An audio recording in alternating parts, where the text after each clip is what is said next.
Hello and welcome to another series of Coffee at Wynns. My name is Ronan McGreevy and I'm delighted to have here today the Chief Operating Officer of Bohemian Football Club, better known as Bohs, Daniel Lambert. The Bohs are one of Ireland's most storied and successful clubs. It's a very exciting time for the club and for the League of Ireland. Daniel, you're very welcome. Thanks, Ronan. Cheers. Daniel, let me start by asking, you are the Chief Operating Officer of Bohs since 2020. Mm-hmm. So before that, you were a fan and you were on the board. Tell us how you became Chief Operating Officer. Short version, I went to Bohs as a kid with my dad and my uncle, my late uncle who passed there last year, or this year. And we would sort of travel to games. And my granddad was a referee in the League of Ireland, so he refereed cup finals and things. He was a founder of the Irish Referees Association. My dad ran a football club as well. Funnily enough, I played GAA for Nafina the whole time. We always went to Dalymount, and in 2010-11, I kind of volunteered with the club. It's a fan-owned football club, so it's built on an ethos of volunteering. And I was studying business and marketing, economics and stuff. And the existing kind of marketing director, really good guy, Daniel Lambert, who still does brilliant work there, he'd sort of said to me, you know, you're studying this, why don't you do this, you know? Now, the club had a financial collapse around then, so I think going onto the board, most people were trying to get off the board because, you know, we were balance sheet insolvent and there was a risk of the club going out of business. But I was young, I didn't have anything to lose, and got elected onto the board and was on the board then for basically 10 years, doing lots of different roles, mainly the commercial and marketing and the brand stuff. But on the board of a football club, you end up kind of doing a bit of everything. And during that time, thankfully, we managed to rebuild the club and to get to a stage now where we've more off the field staff than any other club in the league, and we're performing at a much better level than we were. Lots still to do. Wouldn't go celebrating too much. We've done a good job, but we've more to do. And yeah, sort of ended up in the role that way. I actually planned on stepping away from the board around 2019. I did my own business, and I'd found I was ending. This is the Bang Bang Cafe. Yeah. And it's hard to set up a new business, and I got to a stage where I was thankfully only working 2.5 days a week, but I was filling the other 4.5, 5 days with Bohs, and I kind of needed to actually not do it, or do it, you know, as a full-time role. And it transpired we did need to bring in somebody full-time, and we went through a process, you know, an independent process to hire somebody, and thankfully I was successful. Yeah. And were you helping the club with its marketing before that? Is that right? And before you joined in 2020? Yeah, I would have done a lot of things. I would have done marketing, the commercial side, so sponsorship, a lot of strategic stuff. So I would have worked on the club strategic plan in 2016 to how we could operate in all areas, and the whole kind of aim, I suppose, or not just my aim. Like we discussed as a board, we basically, the way I see Bohs is that we have a different ownership structure, which has certain kind of challenges inbuilt. So obviously, you know, if you forgo private investment, it's difficult to compete on a euro for euro basis when somebody else can just dip into a big reserve. Because just to get this straight, you are one of the few remaining members-owned clubs in Ireland, isn't that right? Yeah, and very few in the world, to be honest. Germany is obviously a great model where it's in legislation there, but in the UK, very, very few. A couple in Scotland, I think Motherwell are fan-owned. But in Ireland, it's a decreasing number. A lot have sold in recent years. But with a club like that, you've got some natural disadvantages, I suppose, but you've a hell of a lot of advantages as well, and it enables you to kind of, you know, harness the energy and the goodwill and maybe even the emotion of thousands of people who are an owner rather than one person. And if you can kind of harness that in a positive way, it has huge power to it. And we just started to tap into that and to kind of present the club with clear values, and that people might go to a game and we lose the game and they'd be disappointed, but that they could still have a sense of pride in the club. Yes. You know, the team could lose, but the club would be something that they had pride in and wanted to support. So, because you know as well as I do, being a fan of the League of Ireland myself, the players come and go, managers come and go. The only thing that is a constant is the fans, isn't that right? And you've got to bring them back season after season, game after game, and you have to have something to believe in. Yeah, 100%. And it's what, like, there's a lot of debate around it, and I've been to talk at different things, and I've went to loads to listen to other people, and this debate around what is a football club, you know, and there's one way of looking at a club is that you exist to win trophies. Yes. And that's a valid way to look at a football club. But I think the vast majority of football clubs in the world don't win many trophies. The vast majority. And there's people who go to, big clubs in inverted commas in England who will never win a trophy, but they have the same adoration and kind of love for their club as somebody who's maybe following Chelsea or Man United.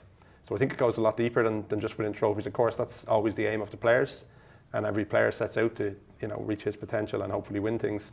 But I think the club is a lot deeper than that. It's more emotive. It's probably a little bit illogical. It's sort of like getting really into a band or into a football club that you supported for your whole life. But I think there's a lot of human elements that make up a club. More so than measuring it in trophies in the cabinet. It must be, obviously, as you say, you have literally a sense of ownership if you're a fan-owned club. But then you do have the disadvantage. You don't have a sugar daddy or an owner to write the checks to buy players, to bail you out when you overrun your budget, which is very common in football clubs, as we all know. So how do you manage to compete on that level? I think what we've had to do is to act a bit differently. So I sort of think, if every club is doing things one way, and if we were to kind of follow that, and whether that's how they act commercially or from a marketing point of view, or whether it's the match day experience, any area where you can kind of, you have an operation in place. If we did what the other clubs did, who have private ownership, we'd get what they get, if that makes sense, but without the private owner. Yeah. So we've tried to behave differently and be a little bit innovative in what we do. So whether that's some of the shirts that we've done, we've had our own beer a long time ago. A lot of clubs are doing that at the moment. We've a club poet, we've a full-time head of climate and sustainability, full-time community manager. So a lot of what we do is just a little bit different, and our conversations with commercial partners are never around we hope to win the cup or the league, even though we do hope to do those things, and we're recently in the cup final. They're more about our values as a club, how we'll behave, work we do with migrants, work we do and our social outreach work. And so I think we have that kind of Achilles heel in a way where we don't have the private benefactor, but it kind of forces you to act in a way that's different. And when we do that, we try and act in a way that's true to the club's own kind of values. And its biggest kind of value, or its the most important part of the club, is that member model. And that member model, if you follow that through, the club has a model that is one member, one vote, total equality, and it's a not-for-profit organisation. That's naturally against what football has become. So the private owner, the state owner, the mega transfer fees, Bose is naturally against that, and that leads it to a place where it's naturally opposed to what football is becoming. And I think that a lot of people internationally now, we sell a lot of merchandise outside of Ireland to people with common values who mightn't support Bose, but people from Union Berlin, Malmo, FC United, Hamburg, St. Pauli, Real Betis. There's a ton of clubs across Europe, and a lot of people who recognise that maybe the way the game is going isn't good for the game. And I think that a little club like Bose can appeal to them. We're speaking at a time when the League of Ireland is finally looks like it's having a moment. It's becoming a lot larger than it used to be. It's breaking out of its old cachet. Attendances are up.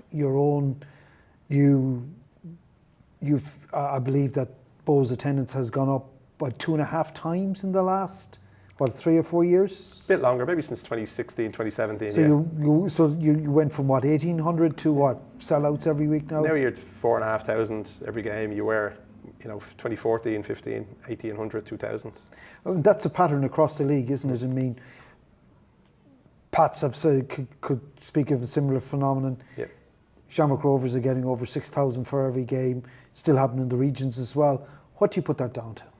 It's very hard to point to one thing. It's easy to say, it's post-COVID, or I think there's a ton of reasons. For me, probably, if you tried to pick 3 out, I think there is an element of post-COVID, so not to write that one off. I think maybe people couldn't experience things together and can.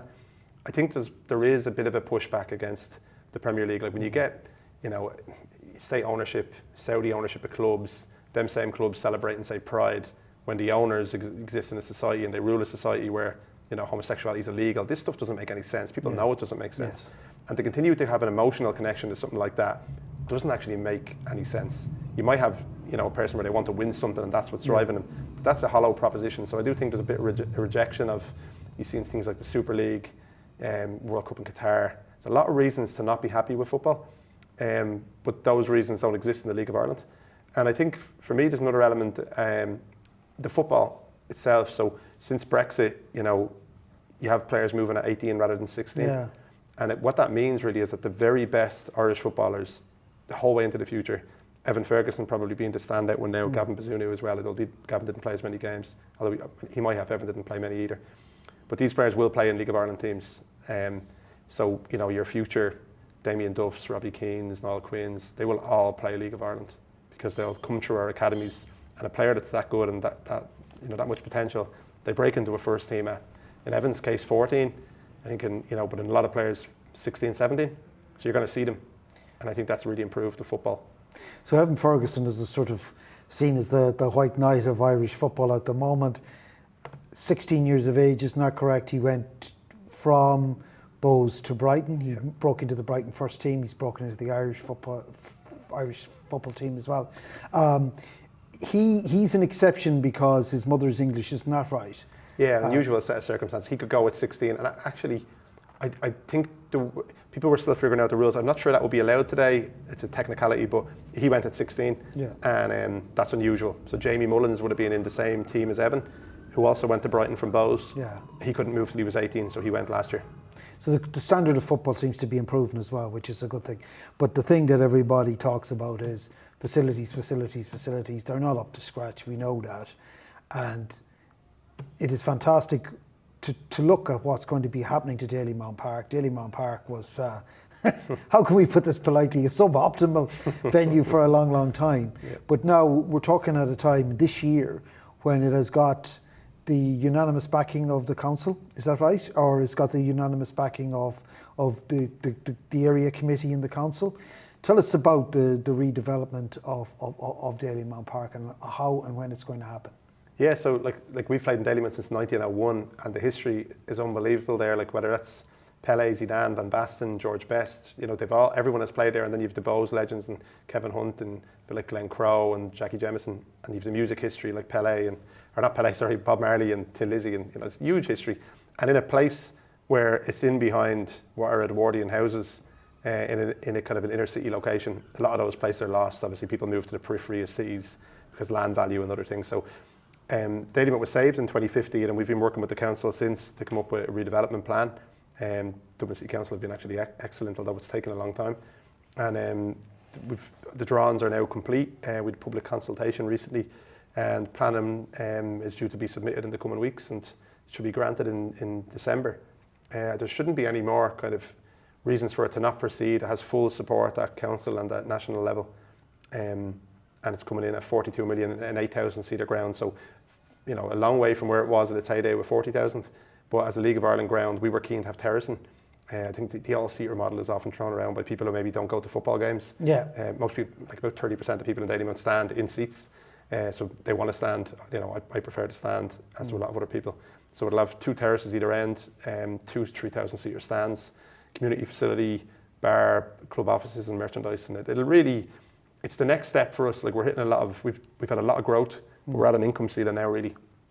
And at Bows, you know, we're unusual in that it's not, obviously men's and women's has become, you know, the norm thankfully in the league, but we have a huge grassroots section that wouldn't be the norm. We've 36 grassroots teams, we have an amputee team, we have a special Champions League team, we have a blind football academy, and then as well as that we do a lot of social outreach work. I think it's fair to say we do more than anyone else in the league right now, with full-time staff working on climate and community work. So the new stadium allows us to obviously bring in more income, but to be spent on men's, women's, academy, grassroots, community. So there's no negatives to Bows in that sense. You know, big increase in income doesn't enrich anybody. It just leads to more positive outcomes, hopefully. 42 million euros is a lot of money. Where's it going to come from? So thankfully none from Bohemians. Half from council, half from central government. And we'll pay a rental fee. So, and to be clear about this, you won't own this ground, no. Right?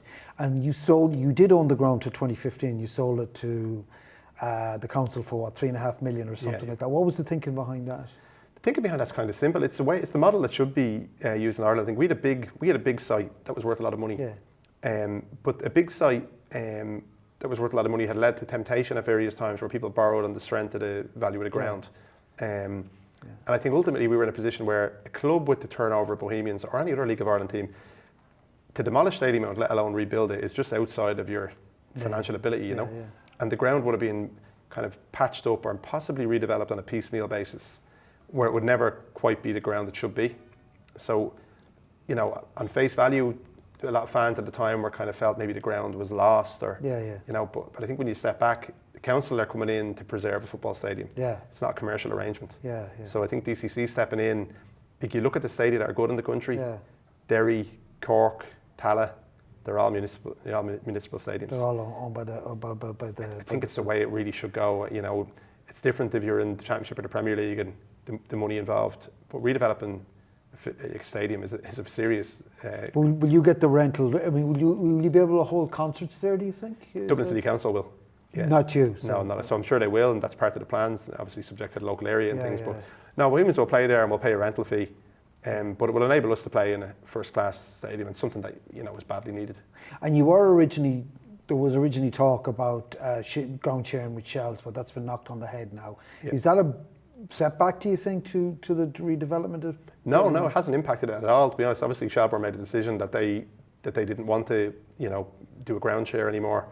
Look, that's brilliant for Bohemians. You know, like that's a brilliant outcome. You know, for Shelbourne not to come in, it makes it a lot easier for us. It makes it, you know, the operation of the stadium a lot easier. Also from a branding point of view, or, you know, the history of the stadium, it can be a Bose facility. So and they've chosen to progress with Holker Park, which, you know, hope it goes really well for them. For us, it's a dream. Yeah, and it's so you're looking at an 8,000 capacity stadium. So you have an average attendance of 4,500 now. Are you looking at seeking to fill those stadiums? Yeah, I mean this. We will sell out that stadium for every game. I've no doubt about that. The growth we've seen, it's interesting too. Like, obviously we see figures like the FAI provide figures and things like LOI TV, and the sales, and the top two in all of those are always Bows and Rovers. I do think that the fan base of Bohemians is so much bigger than it has been, and it's very satisfying that, I suppose, in a period where we haven't won a trophy since 2009, and we played in the cup final in 2009 against Derry City. We brought just under 6,000 people to the RDS. Derry had more people there than we did. We played in 2021 and we brought 18,000. So the Bohemians fan base has grown so much in the last couple of years, and I think that the stadium, I really do think, will be full for every game. Well, I remember that cup final. I was at it. That's the Pats Bows game, and I think there was 38,000, 40,000 at that. And I think an awful lot of people, certainly I know from a Pats point of view, they went to that game and they loved the atmosphere at it, and they started coming to the ground after that. So I think that I don't think there's anything in Irish sport that compares to a good League of Ireland match. In terms of the footballers and that, I mean, we've always had a problem. We've always been an exporter of footballers. Is there are we close to the stage, do you think, when players can stay at home and make a good living for themselves? I think we're at that stage now. So there's a couple of things with that. Like, your playing career is really short. So, you know, most people will go on a professional contract at around 18. Some at 16 if they're really good, but around 18 for the average player in the league. And most players will play till, let's say, around 30. So you've got 12 years to make some money in football, let's say, as a player. So lots of people at the moment earn an above average salary. I'd say, you know, probably the majority of the league at this stage. You know, there's been a lot of wage inflation at all clubs in recent years. So there's a ton of players at Bows, Pats, Dundalk, Derry, Shells, Rovers, Sligo, who are on, you know, good money, but it's a short career. So the idea that you can kind of play, you know, have the career and then retire, I think that's not going to happen. But the reality remains, I suppose, that if you're a young player and you want to play at the you know, at the highest level you can and earn as much as you can, which, you know, who wouldn't for the most part, the UK and other leagues will always offer greater finance. So I think we're at a stage now where players are on good salaries. I know they are, but it's just not a long-term thing because it's sport. But so can we compete like with England? Not at all. We never will. And I think it's worth noting that, like, there's lots of clubs in League Two with budgets that are, you know, close to the combined budget of all League of Ireland Premier Division clubs. And these might seem like small clubs, but the level of finance there and the level of losses that people sustain and the ownership, like, I think in the Championship every single club budgets to lose money. Not only loses a lot, but budget to lose a lot. So it's a different world, really, you know. But I do think players now, it has gotten a lot better.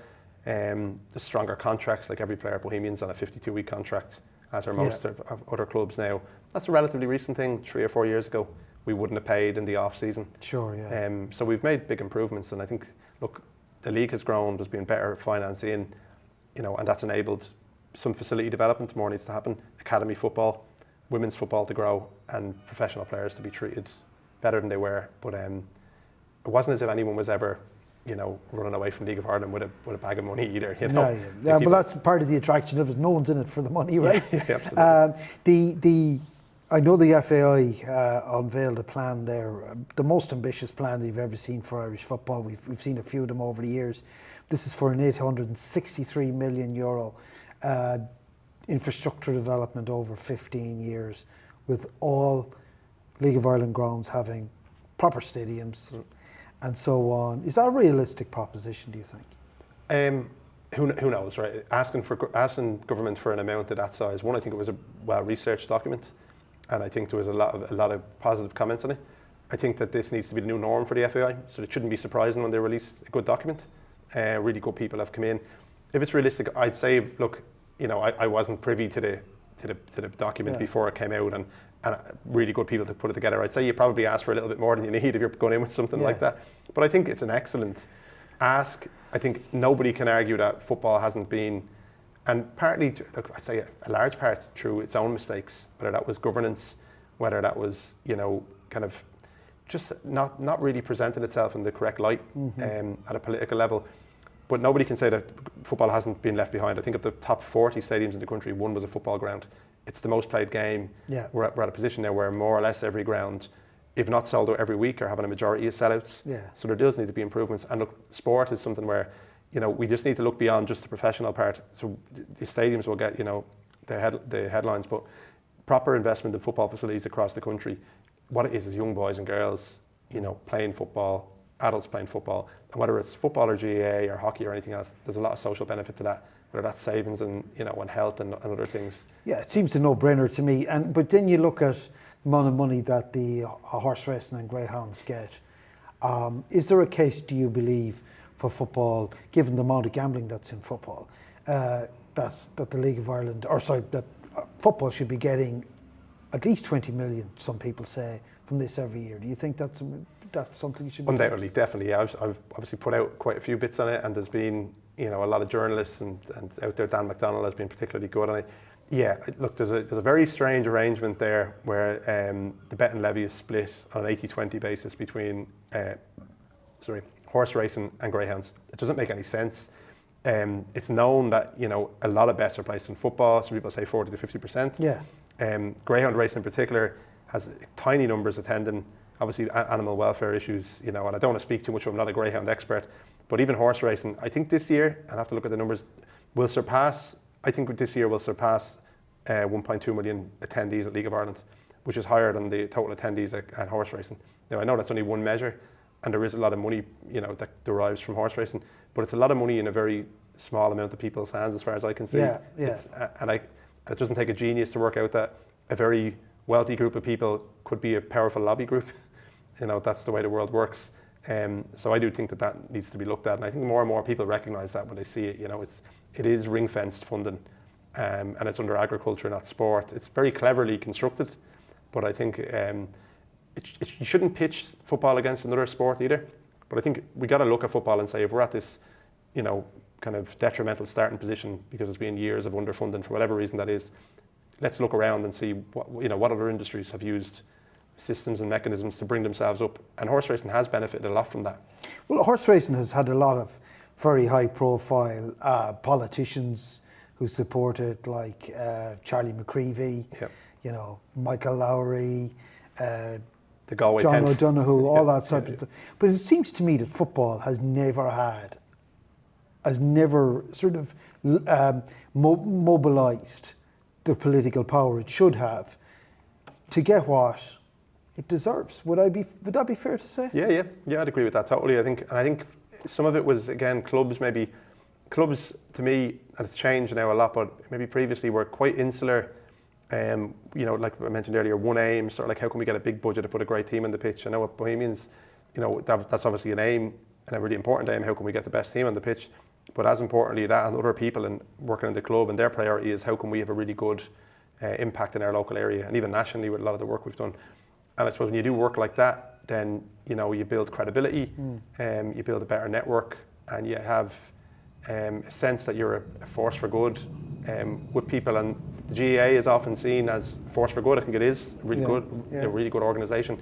And football clubs are increasingly, I think, getting involved in activities that kind of demonstrate their worth to society beyond just a match. Yeah, because it seems to me even in the last 10 years that clubs like yourself have gone from being, about the match, or you were just simply focused on the first team. You turned up. If you didn't, you didn't. Now the clubs are very involved in the communities. I see that with Shamrock Rovers. I see that with you're part of the community where you come from, in a way that maybe you weren't, say, 20 years ago, and that seems to be having an impact. But it's particularly true with yourselves. You become, I think it's fair to say, world famous for your social sort of entrepreneurship in terms of your jerseys, Refugees Welcome, and your Palestinian jersey as well. Tell us a little bit about the thinking behind those. It's sort of relatively happened by accident in terms of the impact. So we'd worked with Massey, the movement of asylum seekers, for years, bringing people to games, doing lots of work with Massey. And around that time, there was obviously a lot of debate in 2020 about direct provision and welcome debate, and it was a poor system and it should be changed. And we were speaking to people within Massey and kind of activists there, and Lucky Kambule, the head of Massey. We were also speaking to Amnesty International, and we kind of thought, look, why don't we put that message on our shirt? It's a very strong message. And with football fans, you maybe have a big group of people, especially young people who have an admiration for the club, and you can change their mindsets or maybe introduce issues to them that they hadn't considered before. So we released that shirt with permission of Des Kelly as the main partner. Really nice of them to do that. And it got such a huge reaction across Europe, and from people saying it was total politics and shouldn't be allowed in sport, to people saying that this football clubs needed to do more of this, but it all drove debate around our asylum system. It raised a lot of money for Massey, and it really enabled Amnesty to speak on our behalf and give them a platform on the sports pages, maybe rather than the news pages. And since then, we've done a shirt with Fontaine's DC for Focus Ireland, the Marley family, again, for migrants, the Palestinian shirt for a charity in the West Bank. As we've just realised that these shirts, they can kind of use the power of football to access a global kind of, I don't want to use the word market because it looks like it's just commercial, but they can enable discussion to take place and debate amongst a vast group of people. And I often found that there could be somebody in Hamburg, London or New York who has a certain set of values, and they might support, in inverted commas, a big club.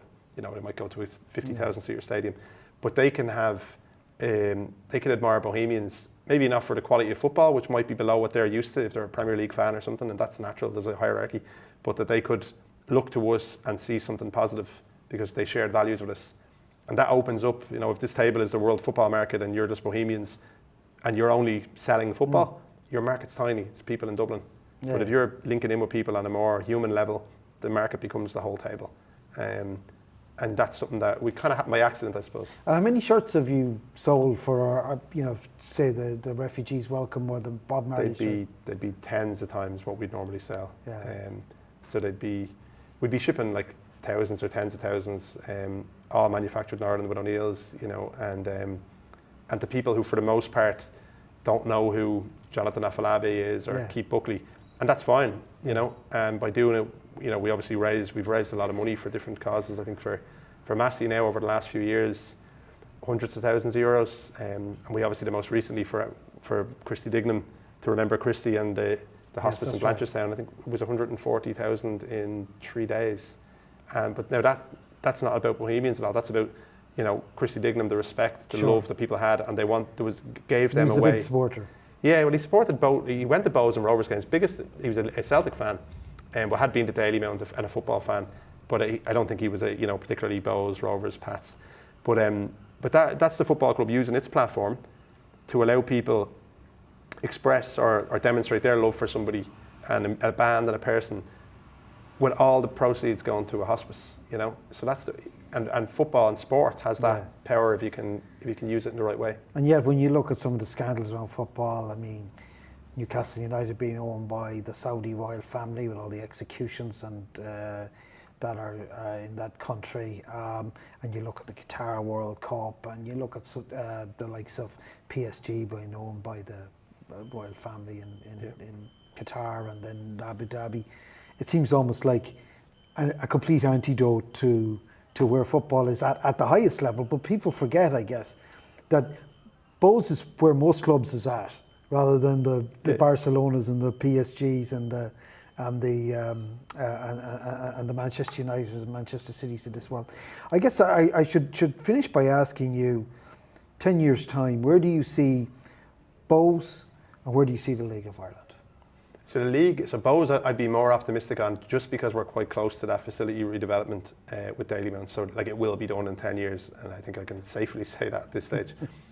For the rest of the league, I think the thing that needs to happen is the facility development. But as we've seen with Dalymount, like I started working on that with other people at the club, with Chris Bryan and Matt Devaney and others in 2011.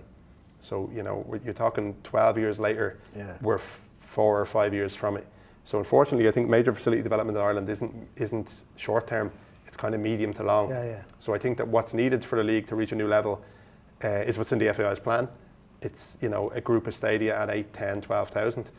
But I do think that that's a time off. So for Bohs, I see us sustainably, which is the key word for us, competing for league and cup wins with a brilliant men's and women's team, with brilliant facilities for kids, regardless of their ability. So whether that's the Blind Football Academy, a team for kids with Down syndrome, or that's our grassroots or our academy teams who aspire to play professionally, being able to improve all of those things, having really good social impact, and people seeing Bohs as a force for good, and knowing that, you know, this is a good thing in Dublin to have, that it provides, you know, a place for people to go and watch football, but also to do good in Dublin and beyond.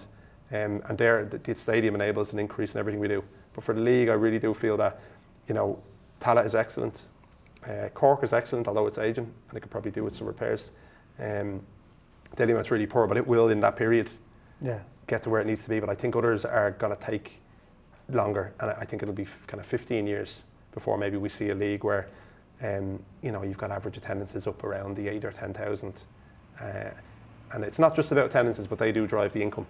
So I think it's in a really good place. With so many false dawns that I just think that generally now the will is there. You've professional people at clubs and staff. You've a much better FAI and getting better all the time. And I think a recognition maybe from government and from the general public that football, you know, has a lot more to give and needs support to do that. Daniel Lambert, Chief Operating Officer of Bohemian FC. Thank you very much. It's been fascinating. Thanks, Maria.